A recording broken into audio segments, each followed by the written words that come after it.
McDonald के अलग चुनाव क्षेत्र की बात गांधी जी ने तो कभी मानी नहीं। लेकिन मुसलमान, सिख और ईसाइयों को तो अलग चुनाव क्षेत्र दिए गए हैं। वो उसका विरोध क्यों नहीं करते? सिर्फ हमें ही परे रखने की कोशिश क्यों कर रहे हैं वो? महात्मा जी के तरीकों की गहराई को समझना हम सामान्य जनों के बस में कहा। लेकिन महात्मा भी कोई अमर व्यक्ति नहीं है, ना ही कांग्रेस। महात्मा जी का विरोध करने के बजाय आप ये क्यों नहीं मान लेते कि वो छुआछूत दूर करने की बात को गंभीरता से ले रहे हैं? बहुत सारे महात्मा हिंदुस्तान में आए जिनका उद्देश्य छुआछूत दूर करना तो था, लेकिन कोई भी सफल नहीं हुआ। महात्मा आए और महात्मा चले गए, लेकिन अछूत फिर भी अछूत ही रह गए। अम्बेडकर, अम्बेडकर, अम्बेडकर, बापूजी को बचाओ, अम्बेडकर, बापूजी को बचाओ, महात्मा गांधी जिंदाबाद, महात्मा गांधी जिंदाबाद, डॉक्टर अम्बेडकर, बापूजी को बचाओ, डॉक्टर अम्बेडकर, बापूजी को बचाओ, अम्बेडकर। मान जाओ। आप लोग मुझे शांति से रहने क्यों नहीं देते? बहुत काम करना है मुझे। वहाँ गांधी जी खतरे में है और ये यहाँ शांति से जीना चाहते हैं। आप जाकर क्यों नहीं मिलते महात्मा जी से पूना में? आखिर क्यों? मैं जो चाहता हूँ मैंने बता दिया। मुझे काम करने दीजिए। कल सुबह मुझे कोर्ट जाना है एक केस के लिए। क्या पैसा कमाना तुम्हारे लिए गांधी जी की जिंदगी से ज्यादा जरूरी है? मैडम पेरीन और मिस्टर ठक्कर, आप नहीं जानते आप क्या कर रहे हैं। आपके नेताओं को रोजी रोटी की कोई चिंता नहीं होती होगी। अगर मैं काम नहीं करूं तो खाओ क्या, मेरा परिवार भूखों मरेगा। मुझे अकेला छोड़ दीजिए। डॉक्टर अंबेडकर, दुनिया भर से हमें तार मिल रहे हैं जिनमें गांधी जी की जिंदगी बचाने की प्रार्थना की गई है। महात्मा जी को बचाना ही चाहिए, लेकिन हमारे हकों के सामने आप गांधी जी की जिंदगी का प्रश्न आखिर क्यों खड़ा कर रहे हैं? आप चाहे तो मुझे फांसी दे दीजिए, लेकिन अपने लोगों के हकों की बलि नहीं चढ़ाऊंगा सिर्फ गांधी जी की जिंदगी बचाने के लिए। आप गांधी जी से विनती करें कि वो अपना उपोषण एक हफ्ता विलंबित करें और फिर हल ढूंढिए इस समस्या का। से बात मनवा लेने के अपने तरीके हैं, हमें भी अपनी इच्छा शक्ति दिखानी होगी। उपवास शुरू करके उन्होंने तो हमें खलनायक ही बना दिया। कौन है? बापू, धन्यवाद।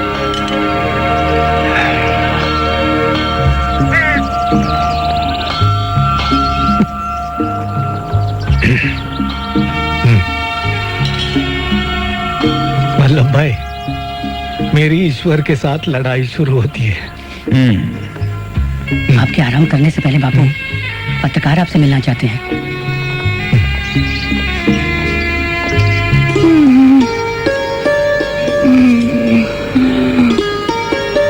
रमा, अरे आप लेटी रहो, आराम करो। आपके लिए खाना लाती हूँ। नहीं रमा, तुम मत उठो, मैं खाना लाती हूँ। लेटी रहो। तुम दवाई तो ले रही हो ना? क्यों लड़ रहे हैं आप गांधी बाबा से? ये तो मेरे भाग्य में है। ना लड़ो तो हमेशा ऐसे ही रह जाएंगे।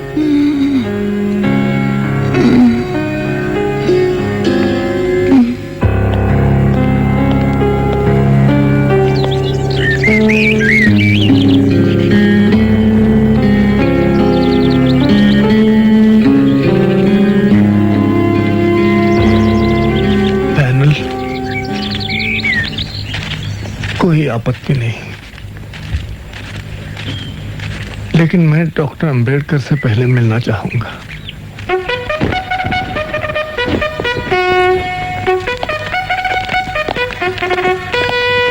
नमस्ते। नमस्ते। चलिए।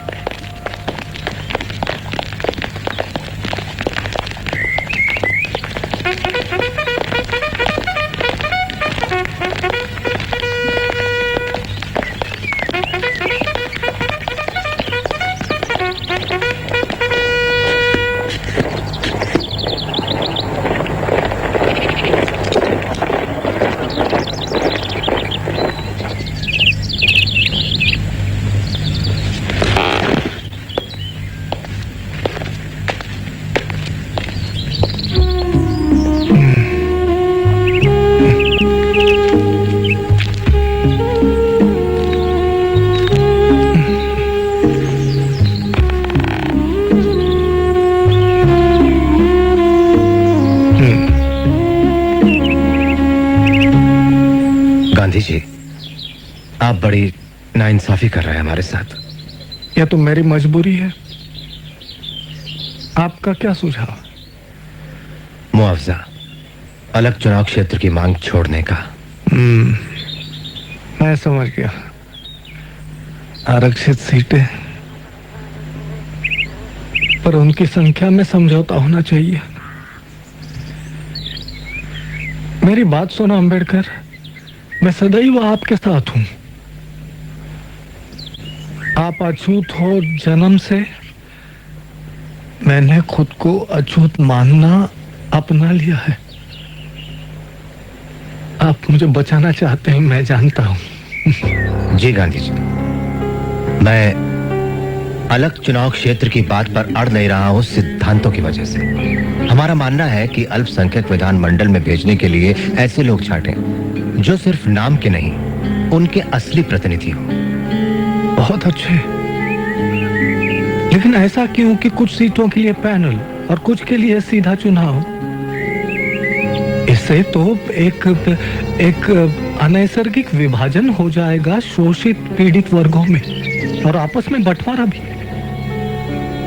क्यों ना पैनल के द्वारा प्रारंभिक चुनाव करें सभी सीटों के लिए?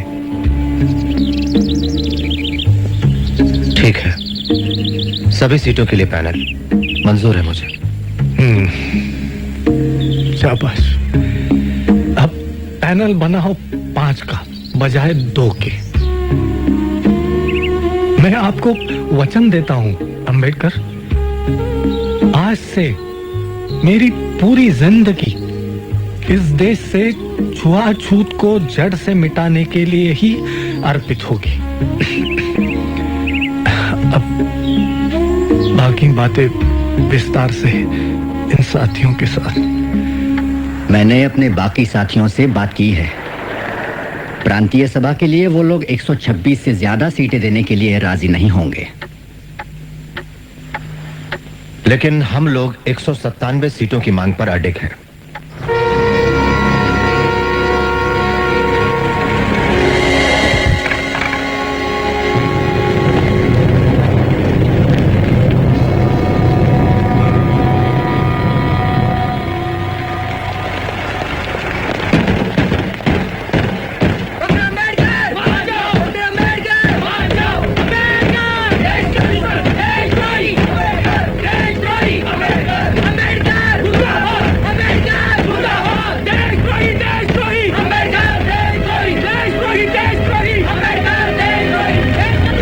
हमें धमकी भरे पत्र मिल रहे हैं डॉक्टर साहब। इस तरह जान खतरे में डालना ठीक नहीं है।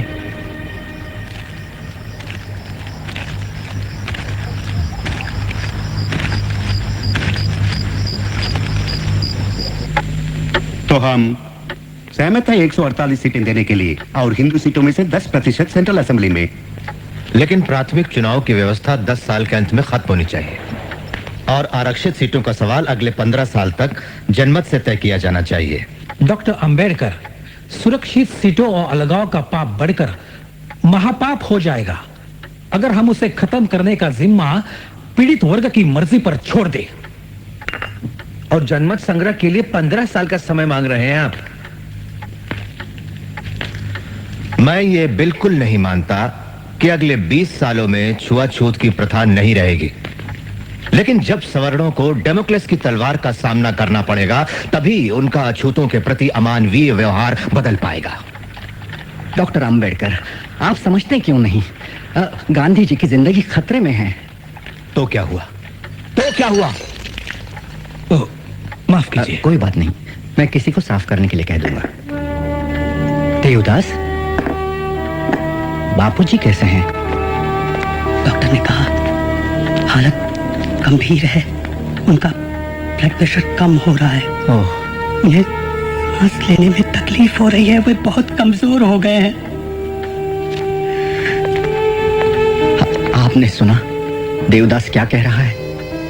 डॉक्टर अंबेडकर, मान जाइए, मान जाइए, जनमत की बात को ना उठाइए, मान जाइए।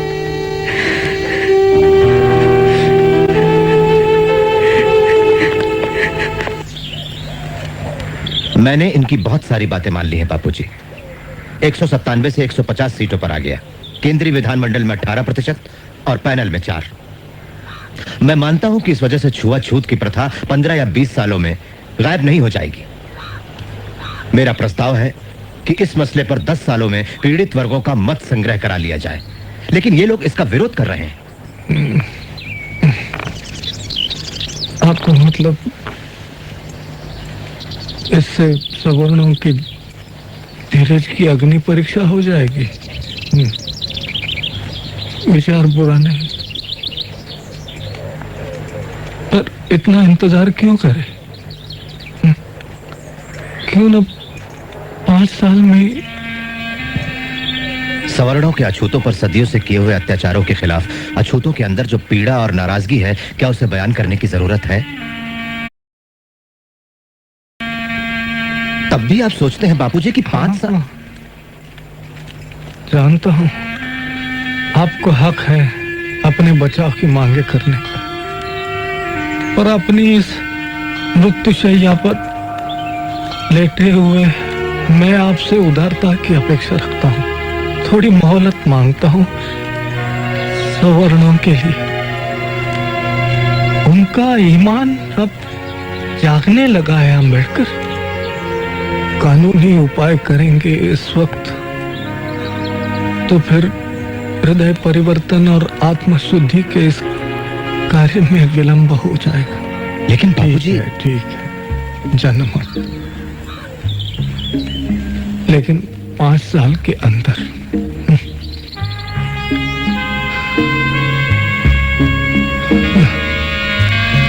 5 साल या मेरी जिंदगी।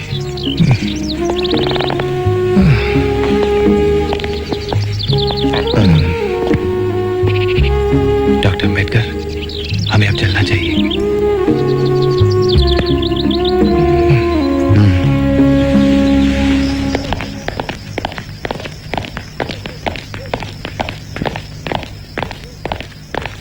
मिस्टर गांधी और डॉक्टर अंबेडकर के बीच लंबे समय से चला आ रहा आमना सामना आज आखिर पूना करार के रूप में खत्म हो गया। डॉक्टर ने इस पर जनमत संग्रह की शर्त के बिना दस्तखत करना कबूल कर लिया है। इस समझौते पे डॉक्टर अंबेडकर और पंडित मालवीय दस्तखत करेंगे। इससे गांधी जी का दीर्घ कुपोषण भी समाप्त हो जाएगा। मां फलेषु कदाचन मां कर्म फल हेतुर्भु माते संगोस्त्वकर्मणि।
डॉक्टर अंबेडकर, एक बार फिर लोगों के मन में आप गुस्से की वजह बन गए। मैं क्या कहूं मिस एप्स्टाइन, ये मेरा दुर्भाग्य है। इसमें कोई अतिशयोक्ति नहीं कि आज इस देश के हिंदुओं के दिल में सबसे ज्यादा नफरत मेरे लिए है। मुझे देशद्रोही करार दिया गया, नाशक ठहराया गया हिंदुत्व का, इस देश का सबसे बड़ा दुश्मन करार दिया गया। लेकिन जब ये धुआं हट जाएगा और जब इतिहासकार निष्पक्ष होकर मेरी जिंदगी का वापस लेखा जोखा करेंगे, तब उन्हें जाकर मेरी देशभक्ति का एहसास होगा। ऐसा अगर नहीं हुआ तो? नहीं हुआ तो मैं परवाह नहीं करता। मैं जानता हूं कि पीड़ित वर्गों का मेरे काम में असीम विश्वास है। ये पक्का है कि मैं उनके दिल में हमेशा बसा रहूंगा।